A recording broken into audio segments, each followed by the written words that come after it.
Bonjour tout le monde, j'espère que vous allez bien. Ça fait longtemps franchement que j'ai pas fait vraiment des vidéos sur YouTube, j'ai pas partagé mes sessions de trading. Donc j'ai pris une semaine de vacances, mais ça c'était terrible tellement parce que à chaque fois je vois mon portefeuille sur Binance, mais malheureusement ça a été que du négatif. Donc chaque jour je le passe vraiment sous stress. L'objectif de cette voyage ça a été vraiment de oublier le monde de finance, mais j'arrive pas, tout simplement. Donc, à la fin de compte, il y avait un projet qui a fait faillite, tout simplement, délisté par Binance. Donc, j'ai subi énormément de pertes, malheureusement.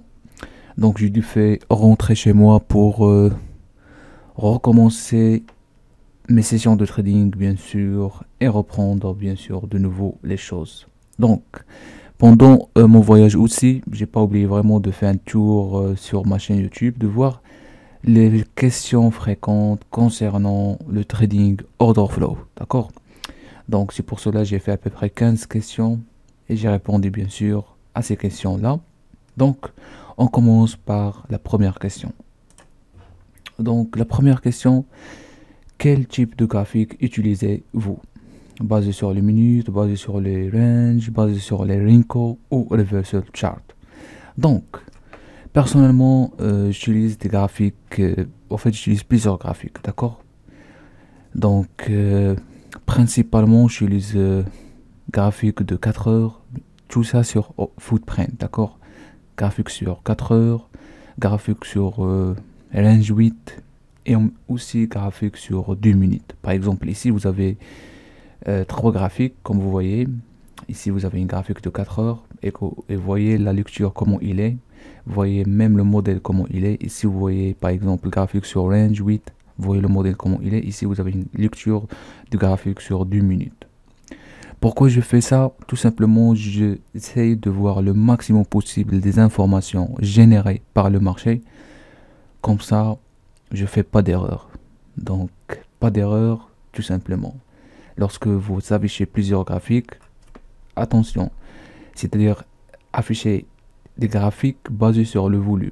C'est-à-dire si vous affichez des graphiques basés sur une chandelier japonaise ou bien, probablement vous échappez l'information. Mais personnellement, je trouve que le footprint, tout simplement, ils affichent les big orders. Tu peux tout simplement cibler les niveaux importants. Tu peux cibler les sweep levels, les séquençages d'ordre, et ainsi de suite, les déséquilibres importants, d'accord? Donc ça, c'est par rapport à la première question. Deuxième question, quel est le meilleur time frame pour trader le flux d'ordre? Ou bien, quelle est le meilleur unité de temps? Donc ça, c'est une question fréquente, mais ce qu'il faut savoir, il n'y a pas vraiment une unité de temps spécifique ou bien un time frame spécifique. En fait, en fonction d'abord de plusieurs facteurs. Donc si je prends par exemple cette image-là, et je m'excuse parce que ça c'est en arabe, mais je vais essayer de vous expliquer ça rapidement. D'abord ici à droite, vous avez l'icône ou bien le slide de Ninja, tout simplement, qui affiche plusieurs unités. D'accord? Vous avez sur TUC, pardon. Donc vous avez ici sur TUC, vous avez ici sur volume, distance, seconde, minute, jour, semaine, mois, année, Hikanashi, Rinko, point, figure, ainsi de suite jusqu'à reversal. Ok?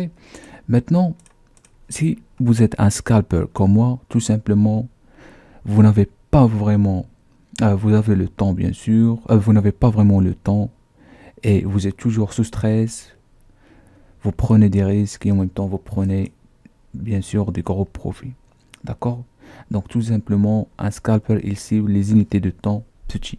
D'accord? Comme moi par exemple, je trade le range 8, je trade le range 4, je trade aussi les 1 minute. Donc je suis un scalping, je fais des transactions qui durent pas vraiment une minute, parfois quelques secondes. Et parfois ça dépend en fait, ça dépend des transactions qui durent même en 4 minutes, d'accord? Donc lorsqu'on dit un scalper, c'est-à-dire c'est pas toujours 100% scalping moins 30 secondes ainsi de suite. Donc, il y a vraiment des exceptions, ça dépend des configurations que vous utilisez. Par exemple, ici, si vous êtes un day trader, tout simplement, vous avez la moitié du temps, vous avez moitié de stress, vous avez moitié aussi de risque et en même temps de récompense, ou bien on va dire de revenus que vous allez prendre durant la session de trading. D'accord? Donc un day trader, il va pas cibler vraiment les unités de temps à partir de les unités de temps de 30 secondes. Non, à partir de 15 minutes, 30 minutes, d'accord? Et peut y voir les unités de temps de 4 heures et ainsi de suite. Donc ici, vous avez par exemple un investisseur ou bien un trader long terme, tout simplement, elle a le temps, d'accord?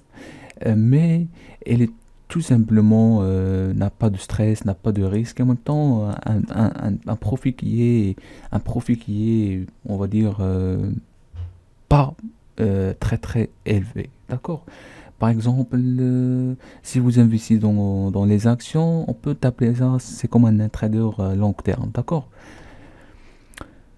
Alors, donc, pourquoi utilisez-vous un graphique? Alors, un instant, pourquoi utilisez-vous un graphique? Ça, c'est la troisième question. Pourquoi utilisez-vous un graphique SP500 à 8 range, 4 range, 2 minutes? Donc, la raison est simple. Parfois, j'utilise 2 minutes, parfois, j'utilise le range 8, parfois, j'utilise le range 4 en fonction de la liquidité disponible sur le marché et la volatilité. D'accord? Lorsqu'il y a une forte volatilité, tout simplement, j'augmente le time frame. D'accord? J'essaie vraiment de voir une unité de temps de 1 minute, de 10 range. D'accord? Mais lorsqu'il y a moins de volatilité, tout simplement, je diminue l'unité de temps. C'est-à-dire, je fais 4 range et parfois même 30 secondes ou bien Rinko. D'accord? Rinko en 30 secondes. Donc, par exemple, si on prend la session européenne, je diminue l'unité. Je, je fais par exemple 4 ranges. Mais lorsqu'on est aux sessions américaines, puisqu'il y a énormément de liquidité, la volatilité est forte. Donc, pour accepter le mouvement et lire correctement le mouvement du prix, tout simplement, j'augmente l'unité de temps. Par rapport à quatrième question, sur quelle plateforme fonctionne le flux de commandes ou bien l'order flow? Tout simplement, ce qu'il faut savoir, il y a plusieurs plateformes dans lesquelles contient le flux d'ordre, d'accord? Par exemple, il y a NinjaTrader, Syria Chart, ils ont aussi un logiciel de, de footprint chart ou bien de flux de commandes, des softwares de flux de commandes sophistiqués. Il y a aussi Atas et ainsi de suite. Mais vraiment dépend de la lecture et de l'utilisation de ces informations disponibles. Comment vous traitez ces informations.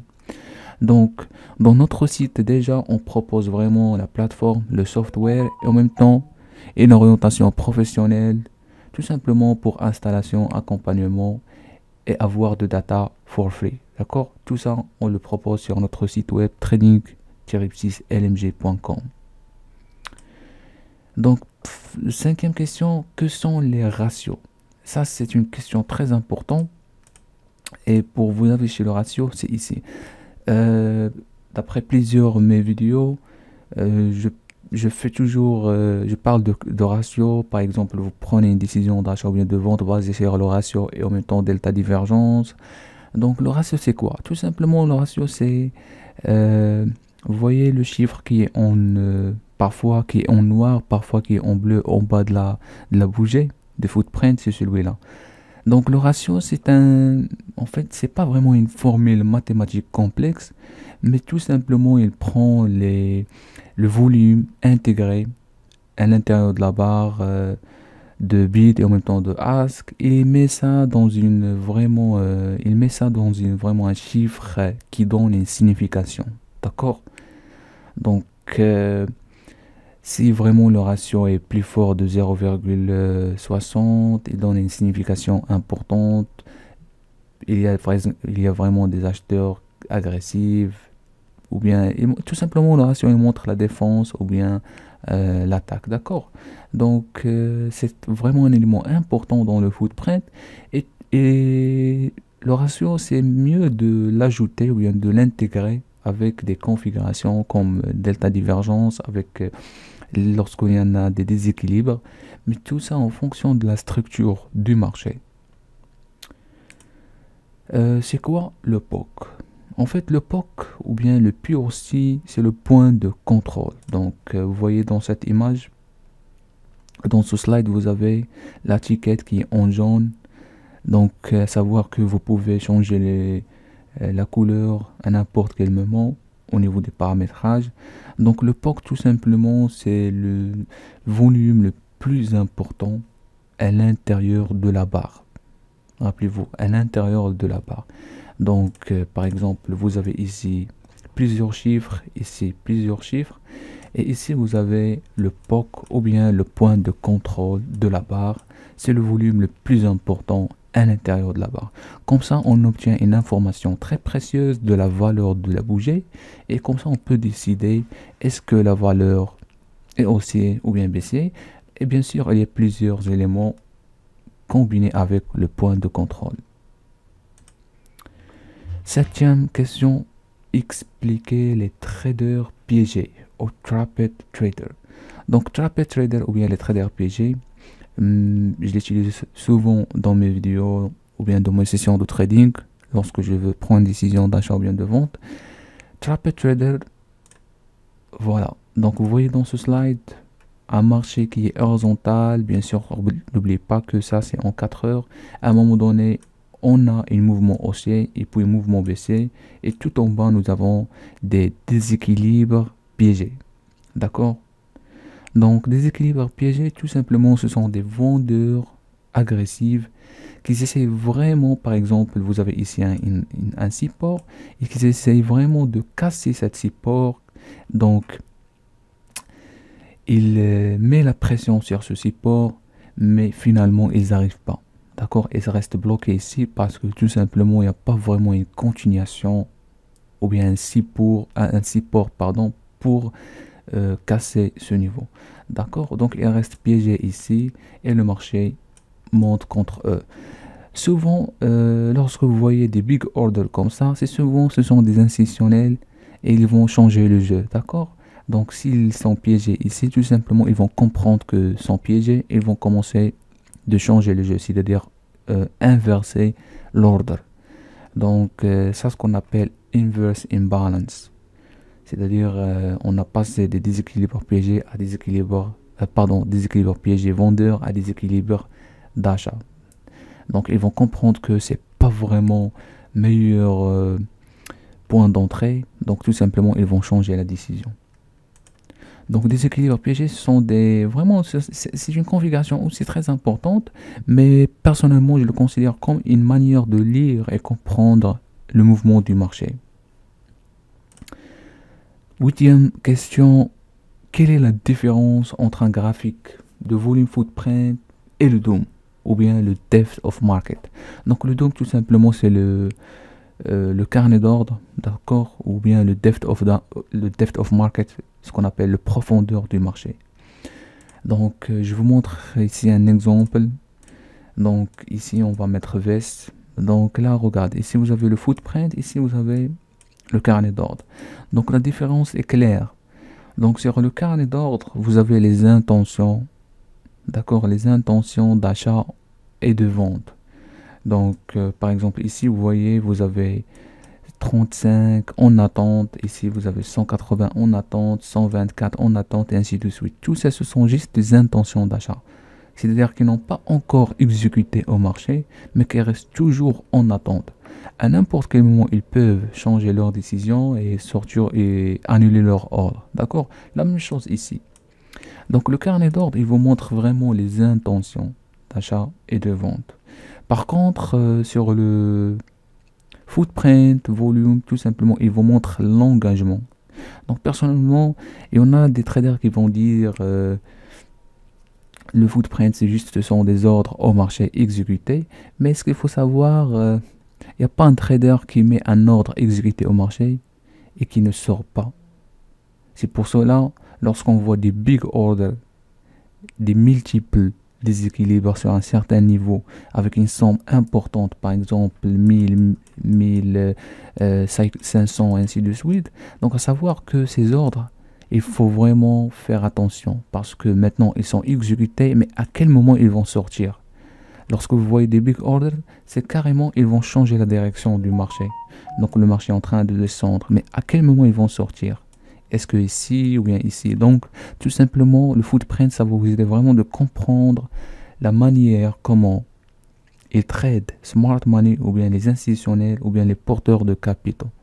Donc, c'est pour cela que je dis le footprint, c'est un élément important qui montre l'engagement d'institutionnels.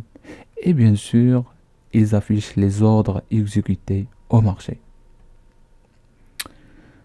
Neuvième question. Quels sont les meilleurs marchés pour trader? Encore ça, c'est une question fréquente et il faut pas vraiment à savoir que les instruments, d'accord, les instruments à trader, ou bien le marché à trader, ou bien euh, l'unité de temps à trader, c'est un choix personnel, d'accord? Il faut vraiment tester plusieurs marchés. Comme ça, vous allez savoir quel marché vous appartient. D'accord? Donc, par exemple, si on dit par exemple dans ce slide, si je vous montre dans ce slide ici, ça c'est un groupe des instruments des marchés futurs. Et comme ça, vous voyez par exemple, si on commence par ici, vous avez énergie. Ça c'est Products Group énergie. Ça c'est le symbole BZCL, ça c'est le pétrole. QM, ça c'est le crude oil. MCL, ça c'est le micro crude oil. HQ, ça c'est, je sais pas même, mais c'est un instrument d'énergie. NG, natural gas. QG, natural gas. Future, bien sûr, E-mini. Et en même temps, vous avez ici les indices, le DAX, stocks, FGBL, FGBM. Donc tout ça, ce sont les bons au trésor. D'accord? Par exemple, si on passe ici, vous avez encore un groupe important, le Nasdaq, le E-mini, le SP500 et ainsi de suite. Ici, vous avez par exemple ce groupe de FX, Forex, donc Australian Dollar Future, Australian Dollar Future Micro, ça c'est le micro. Donc il y a une différence de micro et mini bien sûr. Euro Future et ainsi de suite. Donc vous avez, ça c'est juste une catégorie de FX. Ici, vous avez les indices. Donc, ici, vous avez interest. Ça, ce sont les bons de trésor. Ici, vous avez les agricultures. Ici, vous avez les métaux, le gold et ainsi de suite. Donc, c'est illogique de vous dire que non, il faut trader l'SP500 ou bien il faut trader le Nasdaq. D'accord? Il y a, regardez, à peu près 100 instruments. Donc, pour vraiment décider quel instrument vous appartient, prenez en compte vraiment ces trois éléments qui sont importants. La liquidité, un marché qui sera liquide, d'accord, plein de liquidité, plein de volatilité, et tout simplement qui ne contient pas énormément de manipulation. D'accord? Donc, personnellement, je trouve les bons de trésor, groupe de bons de trésor, c'est important à trader, et en même temps, le groupe des indices boursiers américains, c'est important de trader. D'accord? À part le Nasdaq, bien sûr, parce que le Nasdaq, il y a plusieurs configurations qui ne marchent pas. D'après les statistiques, vraiment, les traders perdent énormément d'argent sur le Nasdaq. Mais ce qu'il faut savoir, trouver un marché qui ne contient pas de manipulation. D'accord? Vous pouvez trader le gold, le pétrole, donc testez. Personnellement, je trade l'SP500, une partie de bons de trésor, et en même temps le gold et le Nasdaq, et en même temps le gold et le pétrole. Le flux de commande est-il facile à utiliser? Ça, c'est une très bonne question. Le flux de commande, vraiment, c'est facile, d'accord, à utiliser. Tout simplement quand vous décidez à comprendre le flux d'ordre, d'accord? Mais une fois que vous commencez à comprendre, observer les mouvements, ça sera bien sûr facile. Parce que le flux d'ordre, c'est pas vraiment quelque chose. Lorsque vous voyez ces chiffres-là et tout ça, vous dites non, ça c'est difficile. Non, non, non, non, pas du tout. Parce que chaque chiffre a une signification importante.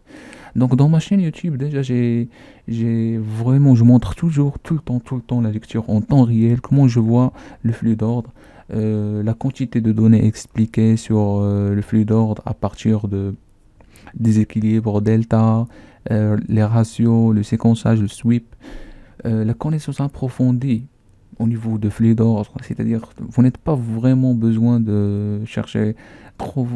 Une fois vous observez, vous passez énormément de temps de voir les mouvements sur le flux d'ordre, ça marche. Vous commencez de comprendre le dynamique, comment il fonctionne le flux d'ordre, d'accord? Et puis, il reste logiciel spécialisé et tout simplement vous obtenez une certitude, c'est-à-dire la certitude, c'est vraiment un carrière solide et plein de profits, bien sûr. Et ça avec vraiment expérience de plusieurs nos membres. Donc, c'est pas vraiment difficile à comprendre le flux d'ordre.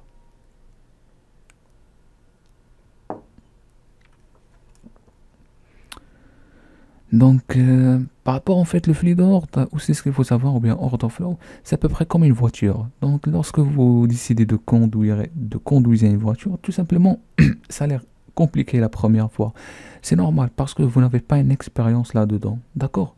Mais une fois vous commencez de passer la session 1, la session 2, la session 3, vous commencez à comprendre la manière ou bien le, le mécanisme, comment il fonctionne la voiture. Ça marche et comme ça, avec le premier mois ou bien deuxième mois, vous commencez à augmenter la vitesse et ainsi de suite. Comme ça, vous obtenez le courage et c'est la même chose au niveau de Fluidant. Donc, c'est pas vraiment difficile à comprendre. Non, pas du tout.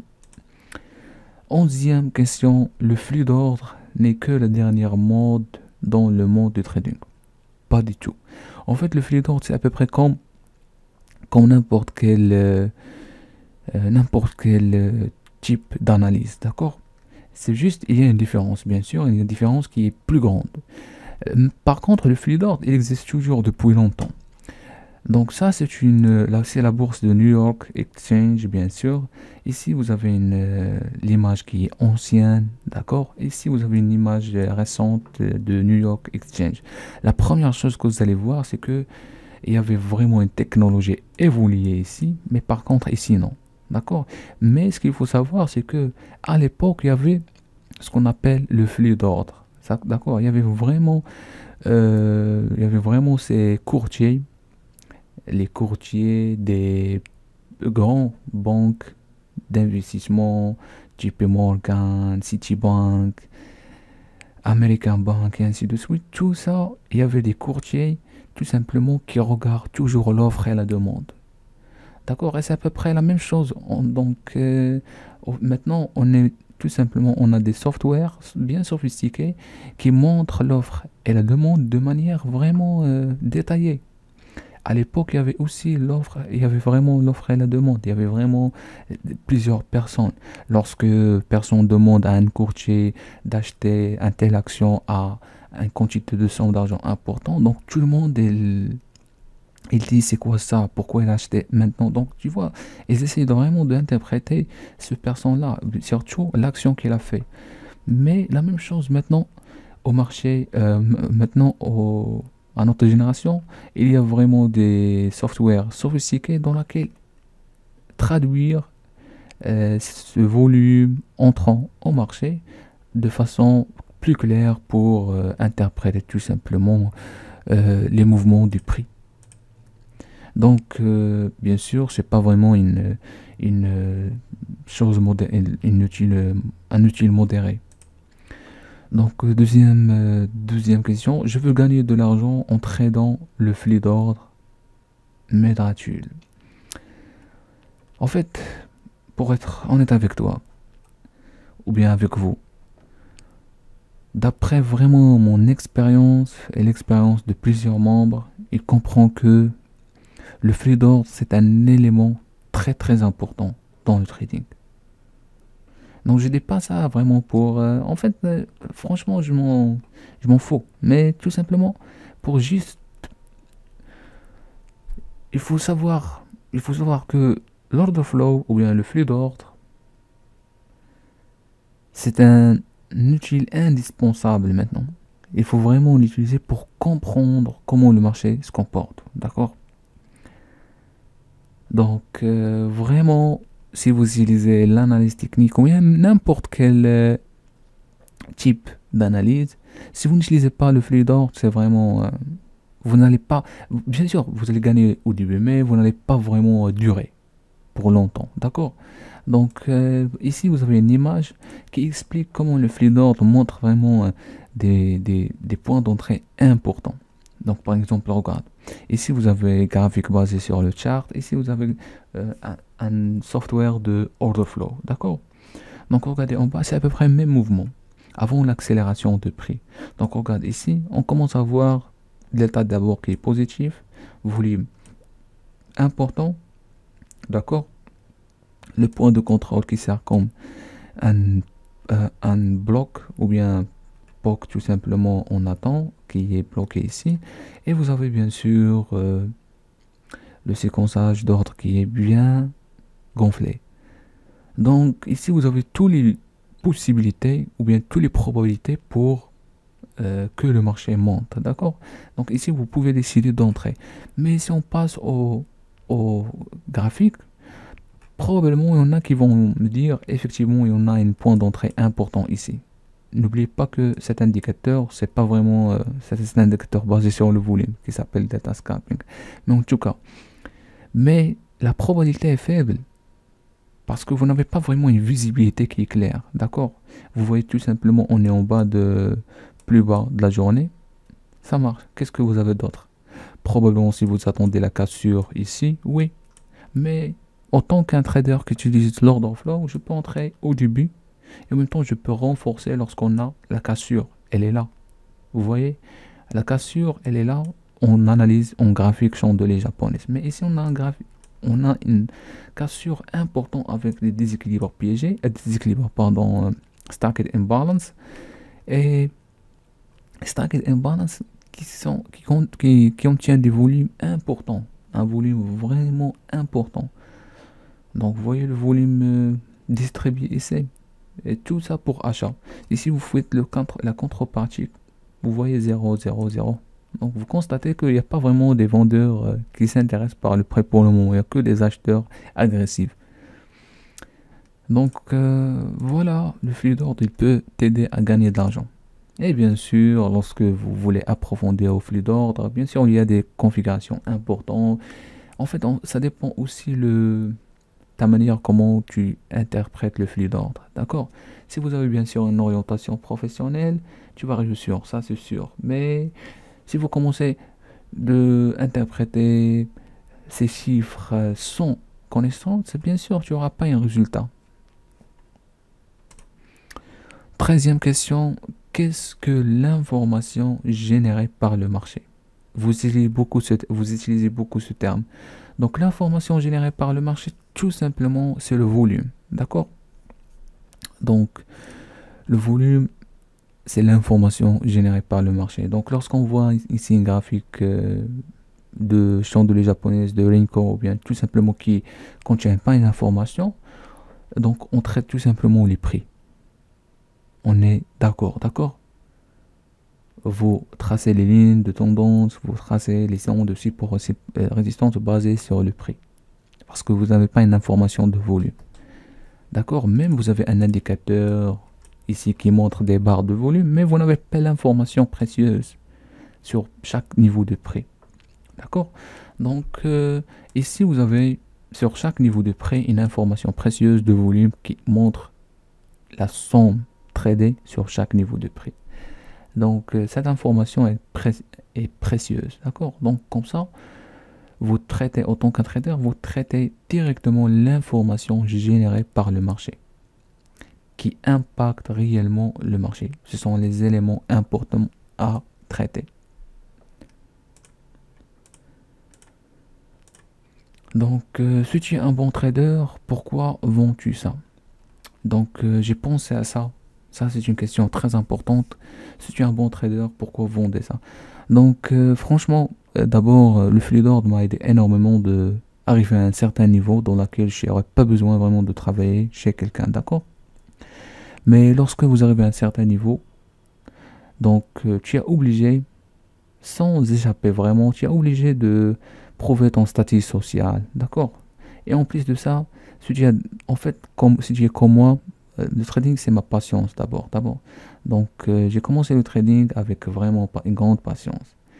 Mais après, j'ai commencé à réfléchir pourquoi ne pas partager vraiment certaines de mes connaissances, pourquoi ne faire une chaîne YouTube, de commencer à partager mes trades live et ainsi de suite, mes connaissances, de corriger quelques éléments sur...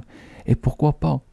Après, lorsque j'ai vu qu'il y a certains membres qui font des formations et tout ça, qui affichent, qui programment des indicateurs, tout ça, donc j'ai décidé de se lancer. Donc il n'y a pas vraiment, il n'y a pas de souci de faire deux fois, deux choses à la fois. De créer un site web, de proposer des formations, de proposer des coachings en même temps, de faire. Le plus important, si cette formation rapporte de la valeur et donne des meilleurs résultats à plusieurs personnes, donc c'est ça ce qu'on veut. D'ailleurs, les meilleurs traders au monde, ils font vraiment des séminaires avec un prix qui est important. Les investisseurs, je connais des milliardaires américains comme George Soros. Et une seule séminaire coûte vraiment des millions de dollars. Ray Dalio, il a une chaîne YouTube qui partage vraiment des formations. Donc, cette question, vraiment, c'est démodé. Donc, vraiment,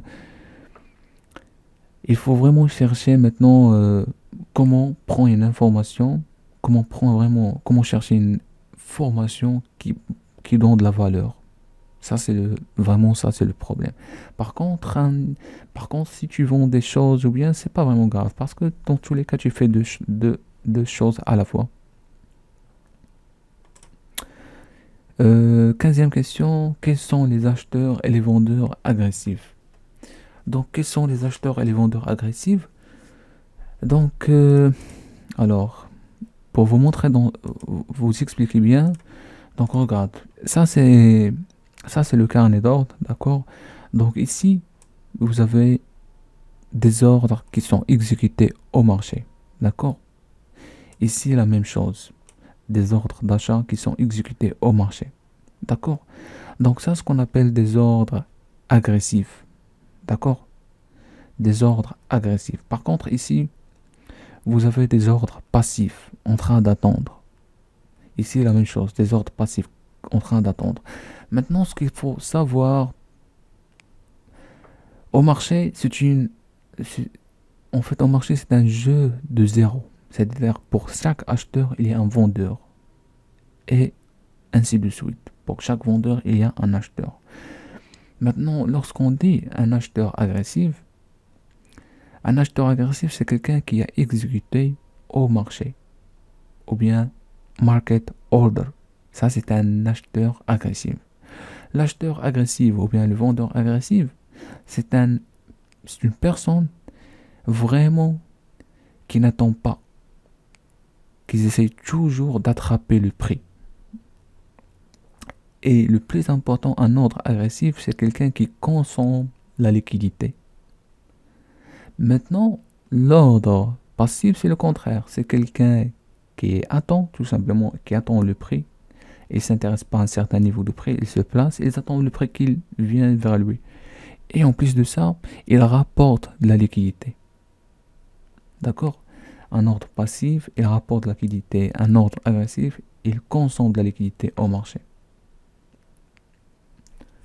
Et bien sûr, les agressifs, c'est eux qui font bouger le prix parce que ce sont des ordres au marché. Donc, n'oubliez pas ça. Voilà, je pense qu'on a traité la plupart des questions. Merci pour en savoir plus sur le logiciel de trading utilisé dans cette présentation et sur la manière dont vous pouvez tirer profit du trading de flux d'ordre. Visitez notre site web www.trading-lmg.com. Donc n'oubliez pas d'abonner, liker la vidéo, commentez bien sûr et on se revoit à bientôt. Merci beaucoup.